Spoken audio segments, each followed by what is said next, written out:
ونصلي على رسوله الكريم أما بعد فأعوذ بالله من الشيطان الرجيم بسم الله الرحمن الرحيم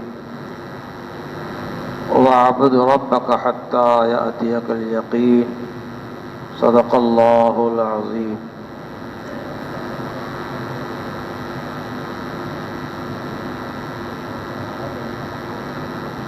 جب سر میں ہوائے طاعت تھی سرسبز شجر امید کا تھا.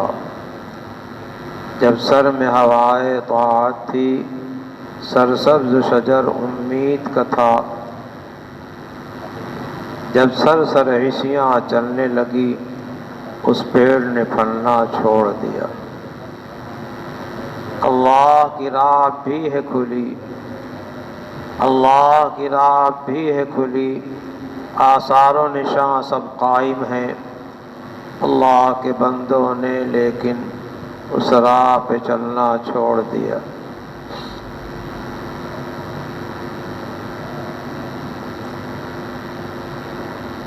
اللہ تعالی نے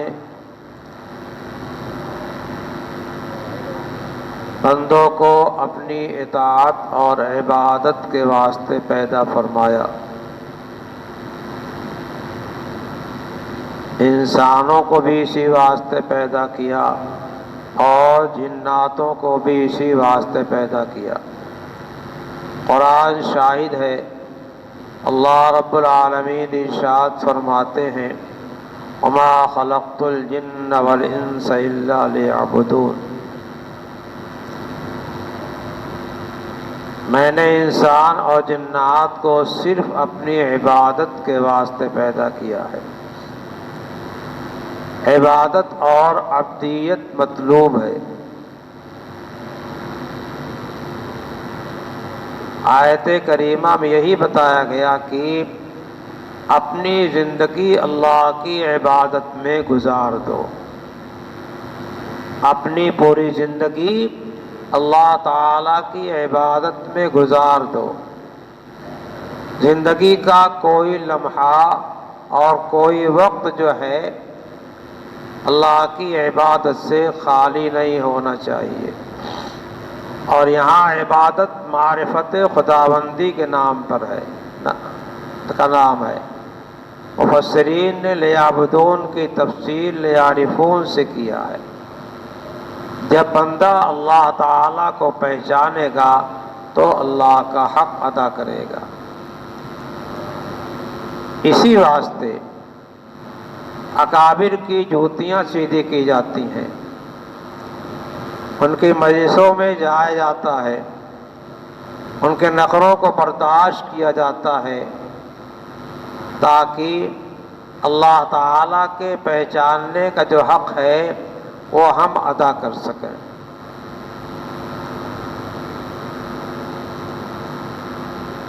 یہ دولت مخلصین کے یہاں ملتی ہے اور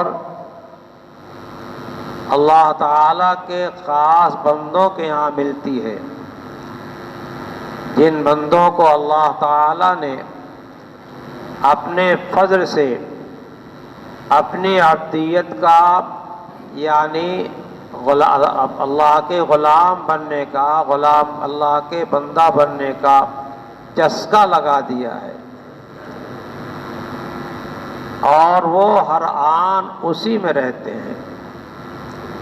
اسی لیے اللہ کے حبیب پاک صلی اللہ علیہ وسلم نے ارشاد فرمایا ان تعبد اللہ کأنک تراہ. اللہ کی عبادت ایسی کرو گویا اللہ کو تم سامنے دیکھ رہے ہو. باپ سامنے ہوتا ہے تو کیا ہوتا ہے؟ بیٹا سدھرا رہتا ہے، سلیقے سے کام کرتا ہے، سلیقہ دکھاتا ہے. استاد سامنے ہوتا ہے تو طالب علم اپنے کام میں لگا رہتا ہے، کام میں چستی دکھاتا ہے اور کام میں لگنا دکھاتا ہے تاکہ استاد دیکھ کے خوش ہو، ناراض نہ ہو.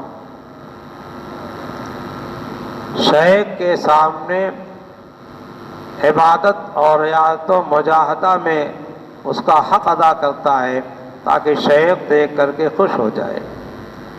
شیخ کے پاس رہ کر کے سیکھنے کا، عمل کرنے کا موقع ملتا ہے۔ دیکھ کر کے جو ہے بہت ساری چیزیں جو کتاب میں پڑھی ہوئی ہوتی ہیں وہ شیخ کے سامنے آنے کے بعد جو ہے وہ سمجھ میں آتی ہیں، اور دین کا سمجھنا آ کر کے یہاں اور جو ہے کشادہ ہو جاتا ہے، واہ ہو جاتا ہے۔ مجھے یاد ہے میں حضرت معاذ سجاد صاحب رحمۃ اللہ علیہ کے ساتھ سہارنپور سے آ رہا تھا، لکسر رات گزارنی پڑی، تہرا بہت لیٹ تھا۔ معاذ سجاد صاحب رحمۃ اللہ علیہ نے فجر کی نماز بڑے اطمینان سے پڑھائی جیسے ہماری مسجدوں میں پڑھی جاتی ہے، اس واسطے کہ معلوم تھا کہ وقت جو ہے کم ہے، اور مولانا امام تھے، میں مقتدی تھا اور کوئی نہیں تھا۔ اطمینان سے نماز پڑھی، اور اس کے بعد کچھ دیر کے بعد گاڑی آئی تو گاڑی میں بیٹھ گئے، اور بیٹھنے کے بعد ایک بیگ کہا کہ چائے پی لیں ورنہ کہاں چائے ملے گی۔ اترے اور جلدی سے 2 پیالی چائے کا آرڈر دیا اور مولانا لے کے کھڑے کھڑے پینے لگے۔ میں بھی کھڑا کھڑا پی کر کے مولانا کے ساتھ چلا آیا۔ کتاب میں تو پڑھا جاتا ہے لیکن عمل کرتے ہوئے نہیں سمجھ میں آتا۔ جب شیخ کو دیکھ لیا گیا تو بات کھل گئی۔ بہت سارے اعمال ایسے ہوتے ہیں کہ شیخ کو جب عمل کرتا دیکھتا ہے تو سمجھ میں آتا، ہاں اس طریقے کرنا چاہیے۔ جیسے ڈاکٹر ڈاکٹری پڑھتا ہے تو اس کو کتنوں ماہر ڈاکٹر کے ساتھ رہنا پڑتا ہے، اس کے بعد جو ہے پھر اس کو اجازت ملتی ہے جو ہے مطلب کرنے کی۔ اسی طریقے سے جو طلباء کتابیں پڑھتے ہیں، ان کتابوں کے پڑھنے کے بعد ان کو آ کر کے کسی اللہ والے کے سامنے مشق کرنا پڑتا ہے، اللہ والے کے سامنے اپنی رائے کو مٹانا پڑتا ہے، اپنے کو مٹانا پڑتا ہے۔ ہر کام ہر بات اس سے مشورہ کر کے کی جاتی ہے اور کیا جاتا ہے۔ بہت ایسا ہوتا ہے کہ طبیعت کا ایک تقاضا ہے، طبیعت کا ایک تقاضا ہے، اور شیخ سے مشورہ کرنا چاہتا ہے، لیکن سمجھ میں آتا ہے جو تقاضا ہمارا ابھرا ہوا ہے یہ تقاضا ہمارا کیسے دبے گا اگر شیخ نے اس کے خلاف رائے دے دیا، شیخ نے اس کے خلاف مشورہ دے دیا۔ شیخ کی رائے نہیں ہے، شیخ کی رائے فیصلہ ہے، شیخ کی رائے جو ہے وہ فیصلہ ہوتی ہے۔ اس طرح ذہن میں آتا ہے، لیکن جو سچا عاشق ہوتا ہے، جس کو لگاؤ ہوتا ہے، وہ شیخ سے مشورہ کرتا ہے اور پھر اس کو شیخ کے مشورے پر اطمینان بھی ہوتا ہے۔ مجھے یاد ہے کہ میرے بھائی مولوی عبدالباری کا حافظہ ختم تھا، والد صاحب نہیں تھے، والدہ نہیں تھیں، میری نگرانی میں چھوٹا بھائی تھا۔ جب قرآن پاک ختم ہوا تو مجھے بڑا سخت داعیہ اور تقاضا پیدا ہوا کہ کچھ شیرینی جو ہے تقسیم کر دوں۔ یہ سمجھتا تھا کہ عام طور پہ عمومی شیرینی تقسیم کرنے کی مولانا اجازت نہیں دیں گے، خصوصی کا ذہن میں ایسا وہ تھا، بنا ہوا تھا بھاؤ کہ اساتذہ کرام کو تقسیم کر دی جائے، اور یہ بھی سوچ رہا تھا کہ اگر مولانا نے نہ کر دیا تو میرے اس تقاضے کا کیا ہوگا۔ اتنا شدید تقاضا تھا بھائی کی محبت میں، والدین کے نہ ہونے کی بنا پر۔ اکثر مولانا سجاد رحمۃ اللہ علیہ جب اوابین پڑھ کے مسجد سے نکلتے تھے تو میں مدرسے میں سے ذرا آگے بڑھ کر کے سلام کرتا تھا تو وہاں فرماتے تھے کہو کیا حکم ہے، کہو کیا حکم ہے؟ تو میں نے کہا ہم لوگ تو حضرت عورت کہنا جانتے نہیں تھے، مولوی صاحب کہتے تھے۔ تو میں نے کہا کہ عبد الباری کا حافظہ ختم ہے۔ کہا تب؟ میں نے کہا میرے جی میں بہت شدید تقاضا ہے کہ اساتذہ کو شیرینی کھلا دوں۔ فرمایا 4 پیسے بچا کے رکھو، 4 پیسے بچا کے رکھو۔ یہ حضرت نے فرمایا اور سارا تقاضا ختم ہو گیا۔ کیوں؟ مجھ کو ان کی بات پہ اطمینان تھا، اعتماد تھا۔ میں جانتا تھا کہ میرے خلاف جو ہے وہ مجھے وہ غلط مشورہ نہیں دیں گے۔ یہی حال ہونا چاہیے۔ اگر مرید ہے تو شیخ کے ساتھ اس انداز سے رہنا چاہیے۔ وہی میرے سرپرست بھی تھے، وہی میرے یہاں سب کچھ تھے۔ بہت زیادہ میرے ساتھ شفقت و معاملہ فرماتے تھے۔ جب گھر جاتے تھے، ہم 2 بھائی تھے، چچا کے لڑکے عبدالعزیز تھے اور میں تھا، دونوں عمر تھے 10 دن 15 دن 20 دن جو فرق ہو مجھ سے بڑے تھے۔ وہ مولانا سے سلام کرنے جاتے، بغیر مولانا سے ملے نہ طالب علمی میں گئے اور نہ مدرسی کے زمانے میں گئے۔ 10 برس پڑھایا ہے، گھر جانے کی چھٹی لیتا تھا جیسے استاد سے چھٹی لی جاتی ہے، بغیر آپ کے کہے کہیں نہیں گیا۔ تو چونکہ ان کے والد موجود تھے اور میرے والد موجود نہیں تھے، یتیم کے سر پر ہاتھ پھیرنے حدیث پاک میں بڑا ثواب لکھا ہے، تو مولانا مجھ کو بغل میں کرتے اور میرے سر پہ ہاتھ پھیرتے، کہتے جاؤ۔ پتہ نہیں کتنی دعائیں کیا ہوگا۔ مولانا محفوظ الرحمان صاحب سے کہا اس کے ساتھ اس کے باپ کی دعا ہے، اس کے ساتھ اس کے باپ کی دعا ہے۔ تو بھائی سب باپوں اپنے بیٹوں کو واسطے دعا کرو، اللہ تعالیٰ سن لے۔ میں تو ایک دیہاتی تھا، کھیتی کے سارے کام کیا، لیکن والد صاحب بہرحال والد صاحب تھے، عالم تھے، لیکن والد صاحب کے بعد جو ہے وہی گھر کا ماحول تھا، کھیتی کا، اس کا اس کا کٹیا کا اور دوائی کا، اوسائی کا۔ اوسانے کا کام بہت اچھا کرتا تھا، لوگ مجھے دیکھتے تھے کیسے اوساتا ہے یہ، اللہ کی مرضی۔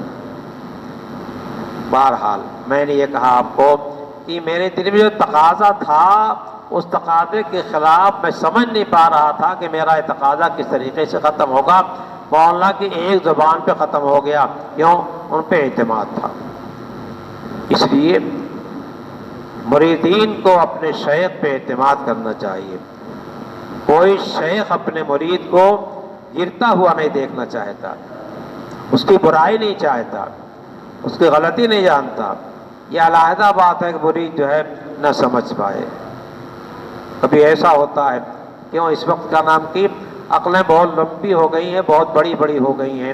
بہرحال اللہ رب العالمین نے جو ہے عبادت کا حکم دیا ہے پوری زندگی، اور عبادت کی روح ملتی ہے مشائخ کے ہاں، عبادت کی روح ملتی ہے بزرگان دین کے ہاں، عبادت کی روح ملتی ہے اہل تقوی کے ہاں، عبادت کی روح ملتی ہے اہل دیانت کے ہاں، عبادت کی روح ملتی ہے اہل امانت کے ہاں، عبادت کی روح ملتی ہے اہل تقوی کے پاس، وہیں ملے گی اور کہیں نہیں ملے گی۔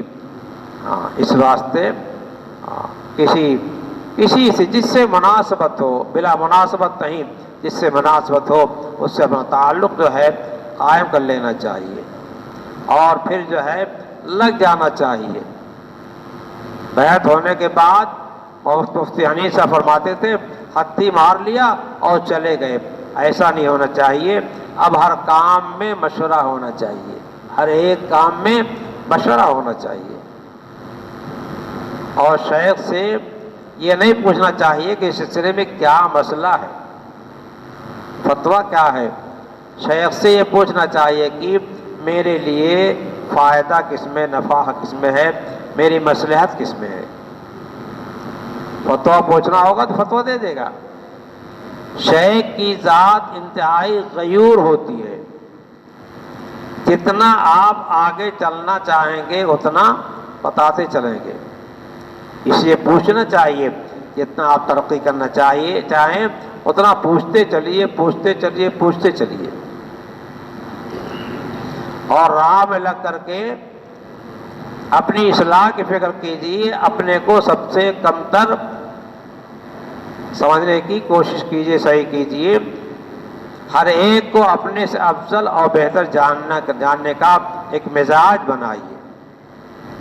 یہ جس دن یہ سمجھ میں آ گیا کہ ہم تو اہل ہو گئے، ہم کسی کام کے ہو گئے، ہم کو سند مل جانی چاہیے۔ ایسا آپ دلی سے فون کرتے ہیں کہ ہمیں اجازت حدیث چاہیے، اجازت حدیث چاہیے، اور اس کے ساتھ پھر فون کرتے ہیں کہ دوسری سند بھی چاہیے، تاکہ شیخ زکریا کی سند میری جو ہے مل جائے، مجھے فلاں سے اجازت حاصل ہے۔ اب خود ان کی نیت خدا جانے، نہ کبھی ملاقات ہے نہ کچھ ہے، وہ اللہ کی خدمت کرتے ہوئے رہتے ہیں، فون سے جو ہے کام چلانا چاہتے ہیں، کم سے کم چہرہ بھی دکھاؤ، کبھی چہرہ بھی تو دکھاؤ۔ ہاں، ایک صاحب پڑوسی ملک سے بار بار خط بھیجتے تھے، فلاں اجازت دیا، فلاں اجازت دیا، فلاں اجازت دیا، فلاں اجازت دیا۔ مطلب کیا تھا کہ وہ کسی طرح ہمیں بھی اجازت دے دیں۔ مدینہ طیبہ آئے، وہ ہمارے عبدالقادر سے ان کی ملاقات ہوئی اور مولوی مستقیم سے ملاقات ہوئی، تو عبدالقادر نے کہا کہ حضرت کا خادم وہی ہے، اسی سے ملو۔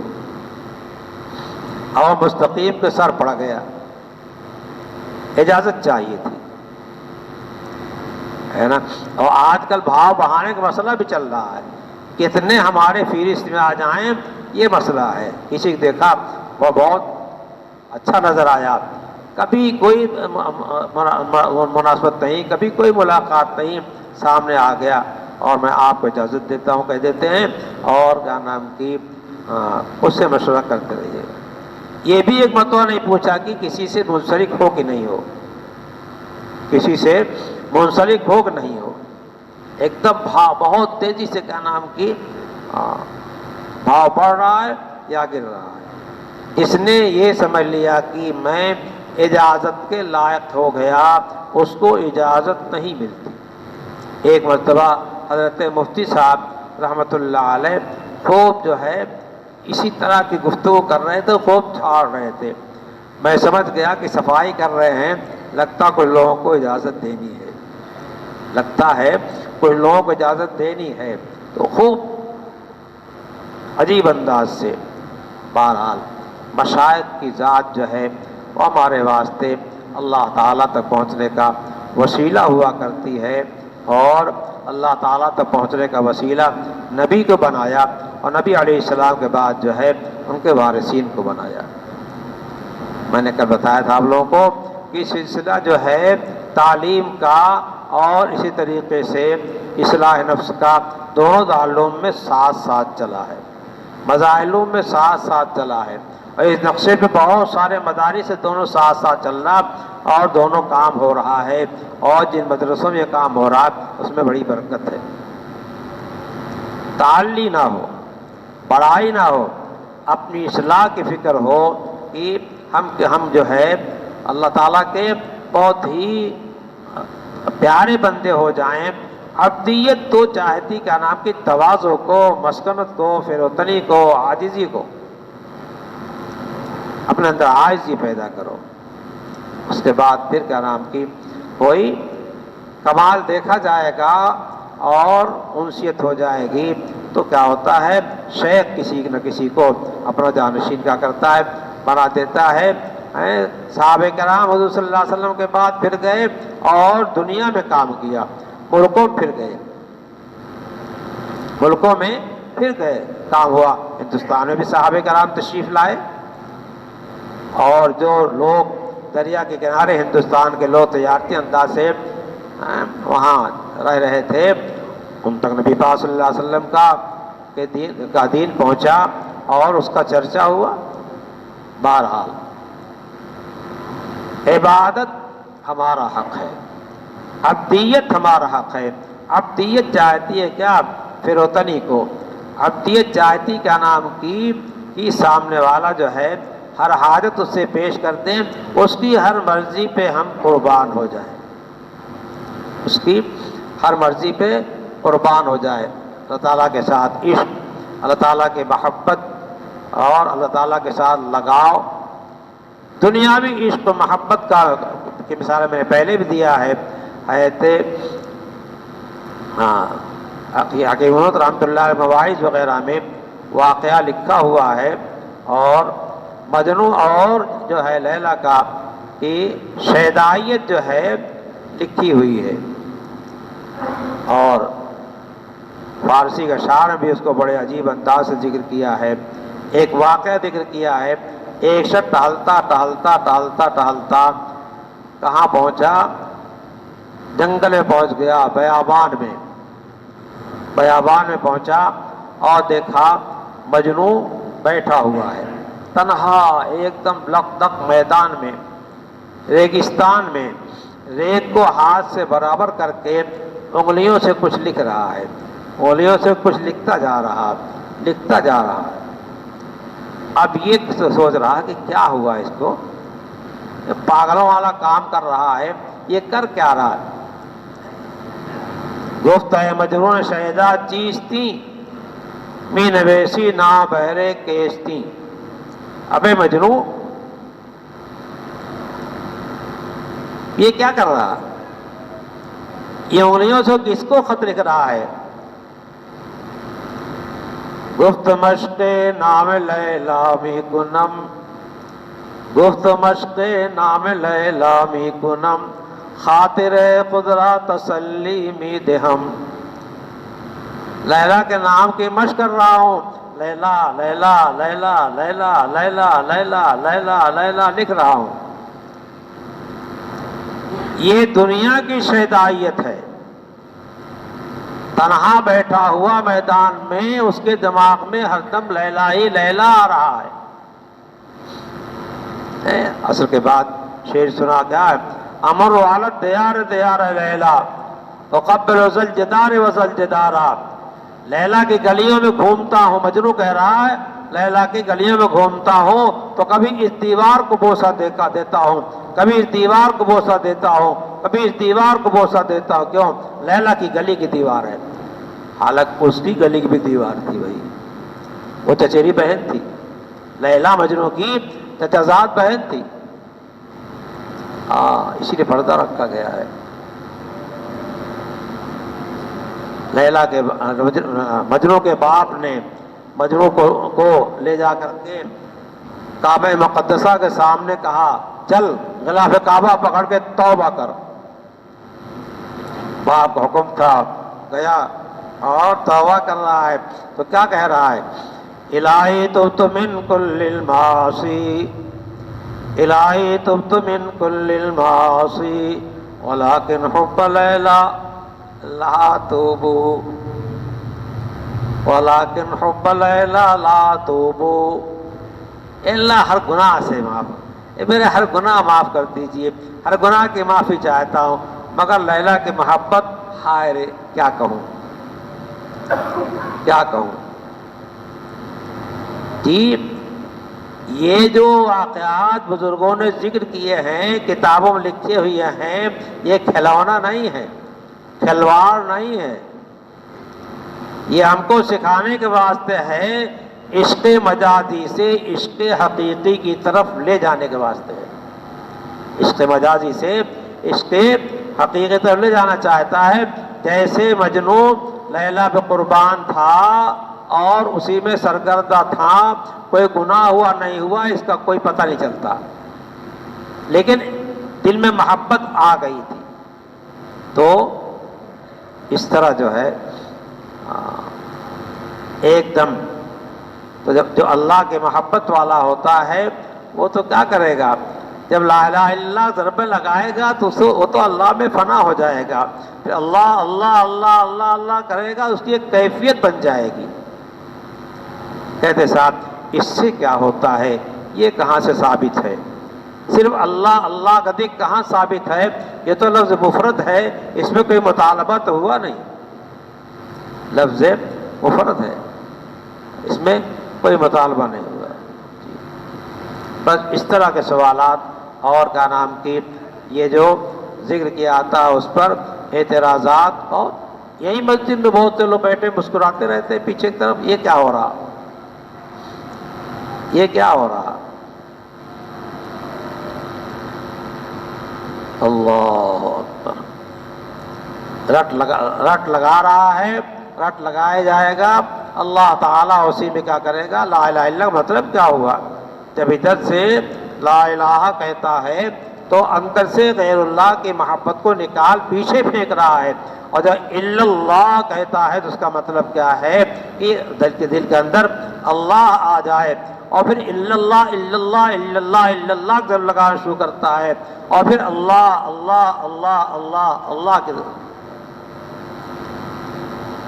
ہے نا۔ اگر قرآن پاک کی آیت سنا دیں آپ کو، تب قرآن میں ہے وَاذْكُرْ اسْمَ رَبِّكَ، وَاذْكُرْ اسْمَ رَبِّكَ، وَاذْكُرْ رَبَّكَ نہیں کہا، وَاذْكُرْ اسْمَ رَبِّكَ۔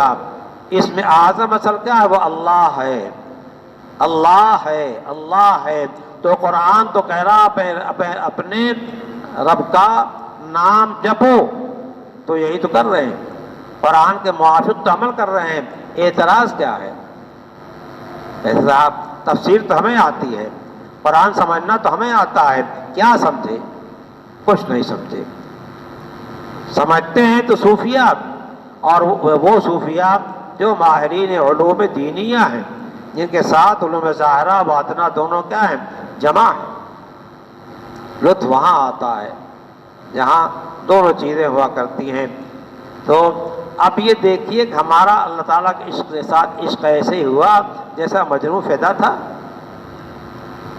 کچھ بھی نہیں، جو چاہتے کرتے، جو چاہتے اڑا دیتے ہیں، جب چاہا نماز پڑھی، جب چاہا چھوڑ دیا،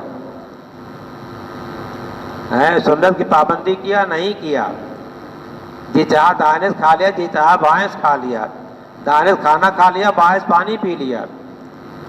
کچھ لوگ کا نام کی گلاس لے کر کے ایسے کیا رہتے ہیں، اس میں ٹیکا بھی نہیں ہے، بس شیطان نے بیوقوف بنا رکھا ہے۔ اس کو کوئی داہنے سے پینا کہے گا، آپ خود فیصلہ کر دیجیے، اور اگر کیا نام اس کی پینتی میں لگا بھی دیا تب بھی نہیں ہوگا، داہنے سے پینا نہیں ہوگا، بائیں سے پینا ہوا، ہاتھ صاف کر کے داہنے سے پی لیجیے۔ سجاد صاحب سے فرمایا کرتے تھے اگر گلاس میں کچھ لگ جاتا ہے تو جیسے پلیٹ دھلی جائے گی گلاس دھل لیا جائے گا، مگر شیطان نفاست سکھاتا ہے اور سنت سے ہٹا دیتا ہے۔ پلیٹ چاٹنا یہ عیب سمجھتے ہیں، یہ پلیٹ چاٹنا عیب سمجھنا اہل تکبر کا کام ہے ہمارا، اور اہل اسلام کا کام نہیں ہے، خدا کے شیدائی کا کام نہیں ہے۔ شیدائیت مطلوب ہے، شیدائیت مطلوب ہے۔ وَاعْبُدْ رَبَّكَ حَتَّىٰ يَأْتِيَكَ الْيَقِينُ، موت تک جو ہے اسی طرح رہنا ہے۔ تو اللہ تعالیٰ کیا کریں گے؟ جب عبادت کی راہ پہ چلتا رہے گا تو مرتے وقت جو ہے کلمہ بھی نصیب ہوگا اور حسن خاتمہ بھی نصیب ہوگا، فرشتے جو ہے سلامی بھی دیں گے اور خوش آ کر کے خوشخبری، خوش ہو کر کے جنت کی خوشخبری بھی سنائیں گے۔ اس لیے عشق اور لگاؤ اور محبت کا جو مقام ہے اس کو حاصل کرنے کی کوشش کرنا چاہیے، اپنے اوقات کو فارغ کرنا چاہیے، اور رات کا کچھ حصہ جو ہے اس کو اللہ کی عبادت کے واسطے مخصوص کرنا چاہیے، اور رات میں کچھ قطرے آنسو کے گرا لینا چاہیے اللہ کے سامنے۔ یہ قطرہ جو آنسو کا اللہ کے خوف سے گرتا ہے اللہ کے پاک دربار میں بہت زیادہ مقبول ہے، اللہ کے پاک دربار میں بہت زیادہ مقبول ہے۔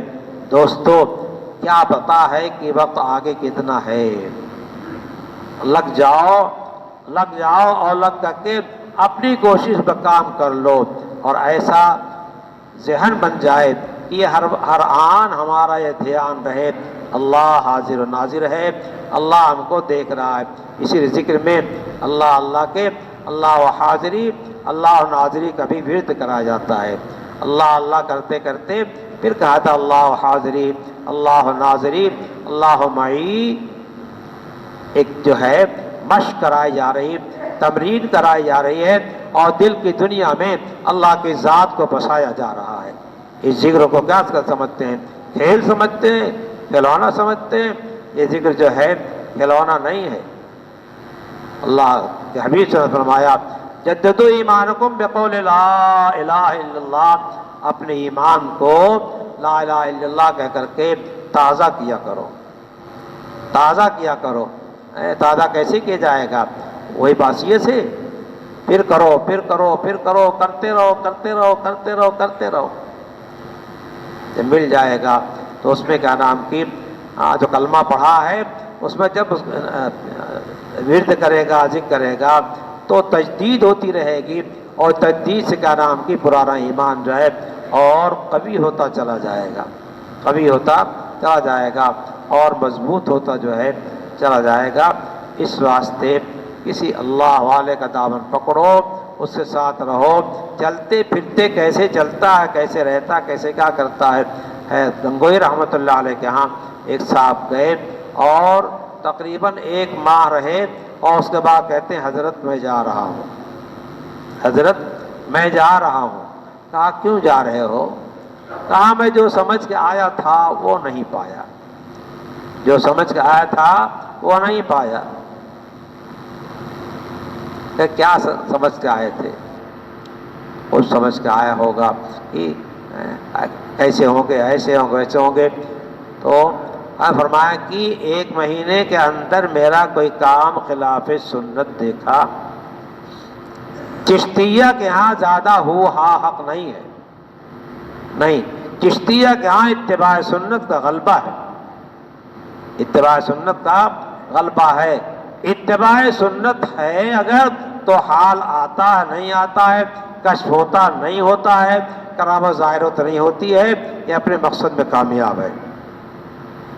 کرامت کامیابی کی چیز نہیں ہے، بلکہ اللہ تعالیٰ کی محبت میں اپنی زندگی صرف کر دینا، ہر کام۔ اب جب کیا نام کی دماغ بن گیا کہ اللہ ہم کو دیکھ رہا ہے، اللہ حاضر و ناظر ہے، اب جو کام کرے گا تو اللہ دیکھ رہا ہے، اللہ کی مرضی کے خلاف نہ ہو، اللہ کی مرضی کے خلاف نہ ہو۔ اسی تصور کو قائم کرنے کے لیے، اسی کو مستقل کرنے کے واسطے، اسی کو حال اور کیفیت بنانے کے واسطے جو ہے یہ جو یہاں ذکر کی مجلس لگتی ہے اور لا الہ الا اللہ اللہ ذکر ہوتا ہے، اسی کیفیت کو دل میں بسانے کے واسطے ہے کہ اللہ ہمارے دل میں آ جائے، سما جائے، آ جا میرے دل میں اور سما جا میرے دل میں۔